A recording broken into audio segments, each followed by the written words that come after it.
নমস্কাৰ অসমবাসী ৰাইজ, কেনে আছে আপোনালোক? আশা কৰোঁ সকলো ভালে আছে। মই এনেই ইউটিউবত ভিডিঅ' দি থাকোঁ ৰ'ষ্টিঙৰ। আজি মই ৰ'ষ্টিং ভিডিঅ' বনাবলৈ অহা নাই। আজি মোৰ বিশেষ কাৰণৰ বাবে আপোনালোকৰ ওচৰত আহিলোঁ। বিশেষ কাৰণ মানে এইকেইদিন আপোনালোকে নিশ্চয় দেখি আছে, ফেচবুকতে হওক, ছ'চিয়েল মিডিয়াত আপোনালোকে নিশ্চয় মন কৰি আছে যে দুটা তিনিটা কাৰণ হৈ আছে। এজনী বোৱাৰী বিয়া হোৱাৰ পিছত ইনষ্টাত কেনেকুৱা ধৰণৰ ভিডিঅ' বনাইছে। হয়, আপোনালোকে নিশ্চয় মন কৰিছে, আজিকালি কিছুমান ক্ষেত্ৰত এই ঘটনা ঘটি আছে যেন কিছুমান মানুহ, সকলোকে কোৱা নাই আৰু সকলোক পংকজ পাঠকো কোৱা নাছিলে। মই সেইকাৰণে এই প্ৰশ্নটো আপোনালোকক কৰিবলৈ বাধ্য হ'লোঁ যে কিছুমান মানুহক কথা কৈছে যেন বিয়া হোৱাৰ পিছত কেনেকুৱা ধৰণৰ ভিডিঅ' বনাই থাকে। তো প্ৰশ্নটো হিচাপে এটা কথা ঠিকেই যে প্ৰশ্নটো কৰিছে, ঠিকে আছে, কিন্তু ছোৱালীজনী এনেকুৱা ধৰণৰ, বোৱাৰীজনী এনেকুৱা ধৰণৰ এনচাৰ দিব লাগিছিলে আপুনি। এণ্ড দেন মোৰ মতাই বনাইছে, মোৰ হাজবেণ্ডে বনাব দিছে, আপুনি কোন হয়? ঠিক আছে, একো নাই। দেন নিজৰ হাজবেণ্ডে যদি কয়, একো নকয়, তেতিয়া ক'বলৈ কি? আৰু মোৰ প্ৰশ্ন, তো তেখেতো এজনো নিজকে ছোৱালী বুলি ভাবিব পাৰে, ইমানটো ক'ব নাযাওঁ। মোৰ প্ৰথম প্ৰশ্নটো হ'ল যে এনেকৈ যে কথাষাৰ কোৱাৰ পিছত যে সেই মহিলাজনীয়ে, পংকজ পাঠকে কৈছিলে নাৰীজনীক যে কিয় এনেকুৱা ধৰণৰ ভিডিঅ' বনায় কিছুমান মানুহে, কিন্তু সেই মানুহজনী গাত লাগিলে। মোৰ আপোনালৈ প্ৰথম প্ৰশ্নটো থাকিল, অসমত নাৰীবিলাকৰ ধৰ্ষণ হৈ আছে, গোটেই ইণ্ডিয়াত বা অসমত, ঠিক আছে। কিছুমান ছোৱালীক কিছুমানে মাৰি পেলায় ক'ৰবাত গৈ পিনে, আৰু কিছুমানে ক'ৰবাত মাৰি পেলায়। আজি যদি মই চাবলৈ যাওঁ, আমাৰ অসমৰ প্ৰত্যেকখন জিলাতে সৰু সৰুৱে 2-এটা 3টা 4টা কেছ এনেকৈ আছে। আপোনালোকে নিশ্চয় সকলোৱে জানে। আজি 2-3 মাহৰ আগত কিছুমান ঘটনা, কাৰোবাৰ আগত এজনী ছোৱালীক জ্বলাই দিয়া, কোনোবা ছোৱালীজনী নাইকিয়া কৰি দিয়া। তো মই বুজি নাপাওঁ যে আপুনি এজনী মহিলা হৈ পিনে আপুনি গোটেই নাৰী সংস্থাখিনিয়ে যদি এনেকৈ প্ৰশ্ন কৰিলে যে তেওঁক জেললৈ নিব লগা আছে, ঠিক আছে, তাৰমানে কথাষাৰ ক'লে মানুহ বেয়া হৈ যায়, কিন্তু ছোৱালী এজনীক ধৰ্ষণ কৰি যদি মাৰি পেলোৱা যায় তেতিয়াহ'লে একো প্ৰব্লেম নাই। আপোনালোকে সেইটো বুজাব বিচাৰিছিলে।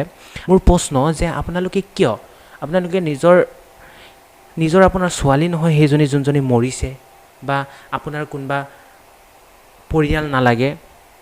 তো শুনক, কথাষাৰ ক'লে মানুহ বেয়া হৈ নাযায়। যেতিয়া মানুহজনৰ লগত সেই ঘটনাটো ঘটে তেতিয়াহে গম পোৱা যায়। তো মই আপোনাক এইটোৱে কওঁ যে আপুনি এজনী মহিলা হৈ জানিব লাগিছিলে। আজি আপোনাৰ ইমান দিন, কত বছৰে, আজি ভাৰত স্বাধীন নোহোৱাৰ আগৰ পৰাই কিমানখিনি অত্যাচাৰ হৈ আহিছে। আজি গোটেই ইণ্ডিয়াত এটা টাইমত ব্ৰিটিছে ধৰ্ষণ কৰিলে, তাৰপিছত কোন কি জাতিয়ে ধৰ্ষণ কৰি আছে।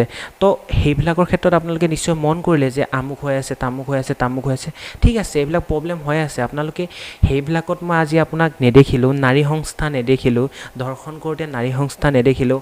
সাধাৰণ পংকজ পাঠকে কোৱাৰ পিছত আপোনালোকে ৰীলৰ লগত এইটো তুলনা কৰিলে। মানে ৰাইজ, অসমবাসী ৰাইজ আৰু আমাৰ ইণ্ডিয়া চৰকাৰখনে শুনি লওক যে মানে এইটোৱে বুজাব বিচাৰিছিলে যে ধৰ্ষণ হ'লেও একো নাই, কিন্তু যদি মহিলা বা বোৱাৰীজনীক কিবা এটা ক'লে কিবা এটা হৈ যাব। অভিয়াছলি যোনে হ'লেও ক'ব। এজনী বোৱাৰী বিয়া হোৱাৰ পিছত আপুনি নিজৰ ঘৰত LED টিভি লগাই চাওক, আপোনাৰ ভিডিঅ' এনেকৈ বনাওক, একো নাই। কিন্তু ইনষ্টাত দিলে মানে কি হয় গম পাইছেনে? চাওক, পংকজ পাঠকৰো একো নহয়, মোৰো একো নহয়। কি হ'ব জানেনে? আপোনাক বেয়া চকুৰে চাব, গম পাইছেনে? বাহিৰৰ মানুহবিলাকে। আমি একো নকওঁ, আমি আপোনাক নিজৰ মানুহ বুলি কওঁ। তো আপোনালোকে সেইটো কি কৰে, সদায় বেয়া হিচাপত লৈ কৰে। আপোনালোকে যদি প্ৰতিবাদ কৰিব আছে, সেই ধৰ্ষণ হৈ থকা, ছোৱালীবোৰ মৰি থকা, সেইবিলাকত কৰক। আজি ব্ৰহ্মপুত্ৰ পাৰত, আজি 4-5 ঘণ্টাৰ আগত ব্ৰহ্মপুত্ৰ পাৰত কিছুমান ল'ৰা ছোৱালীয়ে ভিডিঅ' বনাইছে। তো কি ভিডিঅ' বনাইছে নাজানো। তাত লৈ এটা মোৰ প্ৰথম প্ৰশ্ন থাকিল যে ছোৱালীজনীৰ ওপৰত কিছুমান কথা কৈছে, ছোৱালীজনীক জবৰদস্তি আনিছিলে। মোৰ প্ৰশ্নটো এনেকুৱা, যদি ছোৱালীজনী ইমানেই বেঙা নেকি, যে ইমানেই বেয়া? আৰু মোৰ প্ৰশ্নটো এনচাৰ হ'ল যে সেই বস্তুটোত সিহঁতে প্ৰত্যুত্তৰ দিবলৈ সিহঁতে তাত ইনভলভ হৈয়ে আছে, যে সেই বস্তুটো সিহঁতৰ প্ৰতি ইণ্টাৰেষ্টেডেই হয়। তো সেইটো সিহঁতে বনাবই খুজিছে। কোনো এজন মানুহক ফ'ৰ্চফুলি কৰি পিনে ভিডিঅ' এটা বনাব নোৱাৰে, গম পাইছেনে? গম পাইছে? মই আপোনাক কওঁ, বাইদেউ চাওক, ইনষ্টাত যে আপুনি ভিডিঅ' দিছে আমি বেয়া নাপাওঁ। অসমীয়া ইমান ভিডিঅ' আছে, আপুনি অসমীয়া গহনাযোৰ বা অসমীয়া ড্ৰেছযোৰ পিন্ধি ভিডিঅ' বনাওক, কোনো বেয়া নাপায়, আপোনাক ভাল পাব। কিন্তু কি হয় জানেনে? শহুৰ থকা, শাহুৰ থকা, ঘৰ থকা, মা থকা, পেহী থকা, খুৰা থকা, চব আছে নহয়। মানে কিছুমান ভিডিঅ' বনালে কি হয় জানেনে? কোনো বেয়া নাপায় আপোনাক, কোনো একো নকয়, ভাল পাব, কিন্তু সেই বেয়া চকুৰে চোৱাটো আমি নিবিচাৰোঁ আপোনালোকক। আপোনালোকে যদি প্ৰতিবাদ কৰিছে বেলেগক প্ৰতিবাদ কৰক। যদি মোৰ ভিডিঅ'টো আপোনালোকে চাই আছে প্লিজ শ্বেয়াৰ কৰি দিয়ক আৰু সকলোকে জানিবলৈ দিয়ক। আৰু আমাৰ এনেকুৱা ধৰণৰ বহুতো ঘটনা হৈ আছে, সকলো মহিলাক কৈছোঁ যে মোৰ ফালৰ পৰা মহিলা মানে আপুনি মোৰ মাৰ দৰে হয়, ঠিক আছে, বা এজনী বোৱাৰী মানে নিজৰ মাৰ দৰে, নিজৰ ভণ্টিৰ দৰে।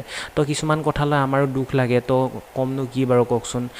সেইটো কথা দি হয় আৰু বেলেগনো ক'বও নাযাওঁ, বেছি যদি ক'ব যাওঁ মোক বা কি কৰিব মোৰ ঠিক নাই। আমিতো ইমান ধনী মানুহ নহয়, বাট আমাকতো ওলাব নোৱাৰি। তো মোৰ থুলমূলীয়া প্ৰশ্ন হিচাপে আপোনালোকৰ মাজত সেইটোৱে থাকে, যদি পাৰে আপোনালোকে যোনটো কামত গুৰুত্ব দিব লাগে সেইটো কামত দিয়ক, বিনা কাৰণত গুৰুত্ব দি লাভ নাই। কাৰণ আপোনাৰ চাগে গাত লাগিলে, কাৰণ আপুনি ভিডিঅ'টো বনাইছিলে চাগে। আৰু যদি মোৰ ভিডিঅ'ত কিবা ভুল ভ্ৰান্তি হৈছে ক্ষমা কৰিব। প্ৰত্যুত্তৰটো হ'ল এইটোৱে যে আপোনালোকে ধৰ্ষণ হৈ থকা ছোৱালীবোৰৰ ওপৰত মাতক, কেছ দিয়ক, যোনে ধৰ্ষণ কৰিছে তাক আনক, তাক ৰাইজৰ আগত ডাইৰেক্ট শাস্তি দি মাৰি দিয়ক। আৰু বেছি ক'বলৈ নাযাওঁ, যদি বেছি ক'বলৈ যাওঁ ময়ে বেয়া। তো হাই গাইজ, অসমবাসী ৰাইজলৈ মোৰ ইমানেই অনুৰোধ থাকিল, যদি আপোনালোকে ভিডিঅ'টো চাই খুব ভাল পাম মই, আৰু যিমান পাৰে ভিডিঅ'টো আপোনালোক শ্বেয়াৰ কৰি দিব।